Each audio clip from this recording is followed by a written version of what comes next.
All right, first off, the stuff you said at the beginning about rent seeking is stuff I actually agree with. Nothing much to say there, but I kind of got the impression that you thought you were educating me. And this is something that I see in a lot of Chomsky drones. And I'm not saying you're a Chomsky drone, but it's something I see in a lot of Chomsky drones. Is Chomsky talks about rent seeking too much. Okay, like what he'll do is he'll go into all these unnecessarily intricate connections. Like, oh look, this firm bought off this firm was connected to this organization and all this web. Which maybe he got some things, Chomsky gets some things wrong, but generally, yeah, that's rent seeking. That's reality. And like a lot of people think that this is some touche argument. Like for them, it's like the main course. For me, it's just a side dish. Anyway, but I generally agree with that. Anyway, so then what you said, if you take capitalism, quote capitalism, close quote, away from the state, right, capitalism falls apart. And the rich capitalists know this, which is why they continue to support the state and why big business is not anti-state, is not radical libertarian. And right there, that thing you said, that was a leap from big business liking protection from competition and shielding from market forces to firms believing that without state intervention, there wouldn't be, quote, capitalism, close quote, in the traditional sense at all. Okay, you made a leap. Now, we can explain the behavior of firms. Like, they like protections and they like favorable regulations that, favor large economies of scale that prevent the formation of new firms. Right. And bailouts, favorable zoning, like all sorts of little privileges that they have, all right? And so they want to keep these privileges, and so they lobby the state and continue to support the state in order to keep these privileges. That explains the behavior just fine. This leap from liking the privileges to thinking that without the state there wouldn't be firms as we know them, like capitalist firms as we know them, that's just a leap and an unnecessary one. And now also I really don't know exactly what you're saying because capitalism is not a specific enough word. The word capitalism is a broken word and has no place in seeking truth. It's just a propaganda term. But if by capitalism you mean firms with owners who then employ people who are not part owners in the firms, it's not a worker-owned firm. That's not everyone who's working to produce things for the firm. They are not all owners of the firm as well. If that's what you mean, then empirically we know that you're wrong. Because marketplaces and trade have existed with written records and warehouses and law to enforce the transactions, and all these existed prior to the formation of states. Now, a lot of these trading groups were tribes, so maybe you could say it was like worker-owned firms, sort of, but it was like they were all firms. I mean, it's like they're as much of a worker-owned firm as a family would be. Okay, and these things existed prior to the formation of states in Mesopotamia before the spreading of the consolidation of states around Eridu, spreading northward, and even before the Egyptian city-states, even existed.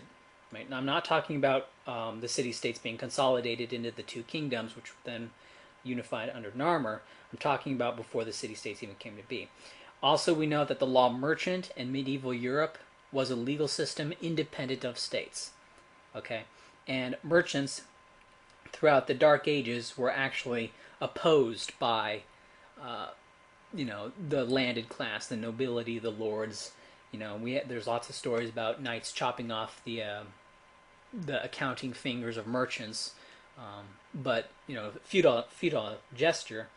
But the landed powers that be actually opposed the merchants.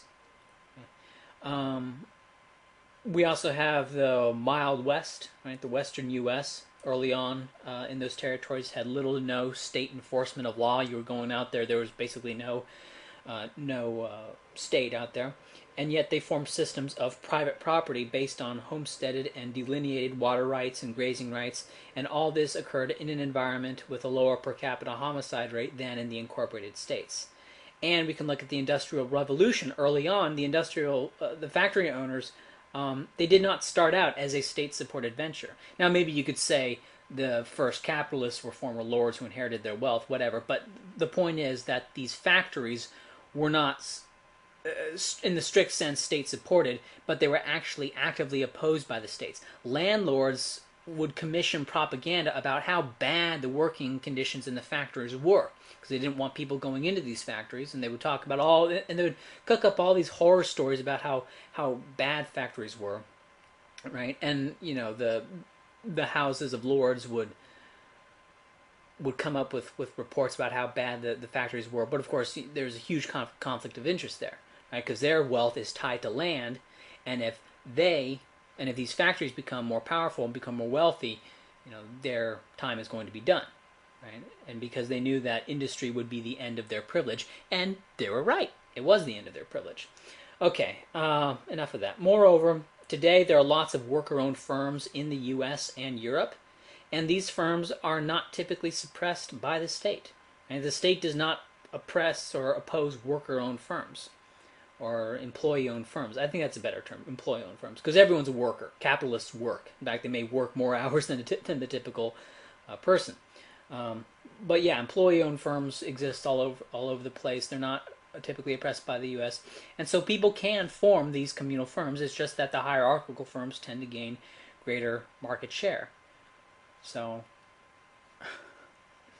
now, then you say that the reforms I support will never happen because large firms don't want them to happen. And I don't know if this is even something that can be responded to. There are lots of things that large firms don't want. They probably prefer to not have to pay any taxes at all. They probably prefer to keep the privileges that they do have, but then not pay the taxes, the few taxes that they do still pay. Then you say that if I was in big business for a little while, I would understand this better, right? If I had more experience, I would understand this better, like you, I guess. And I would form connections with government agencies, and that I just gained some ideas and that I've never put into practice. And I have no idea, like, putting into practice means. Should I avoid paying taxes? Should I go off to some, inhospitable corner of the earth and try to live without a state? And the states have claimed all the good land, okay, and choosing to live within that good land is not hypocrisy. Like, even if you oppose the state, like this is, but I don't even know what you're saying. I don't know if you mean by that. Like, do you mean that I should just walk up to a capitol and start chatting up politicians? Should I frickin' go to college and spend years studying and trying to get into some firm? And then, like, this statement is nonsensical, especially when one realizes that all states rest on a bedrock of support, as revealed in Libya quite recently. In order to abolish the state, there has to be mass opposition to the state. Now, I'm under no illusion that I'm going to change the world, and I don't want to deal with scummy people in government and corporate management, and I don't want to spend years focusing on that. Okay? I'm not that altruistic. I'd rather focus on my health, on reading and listening to lectures and learning new things, and posting about my opinions on the internet. Okay, it would take years of work just to get a foot in the door of that nightmare circus of the U.S. D.C. corporate shit stank, and even then, there's no guarantees.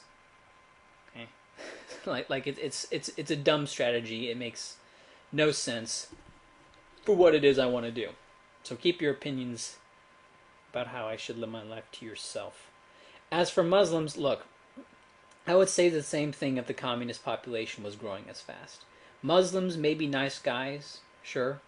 And lots of communists may be nice guys too. But whenever true believer Muslims take over an area, or true believer Marxist-Leninists take over an area, that area goes to shit. And so they should be opposed from taking over places. It has nothing to do with all Muslims being bad people. Okay, it has to do with supporting bad ideologies and bad economic policies.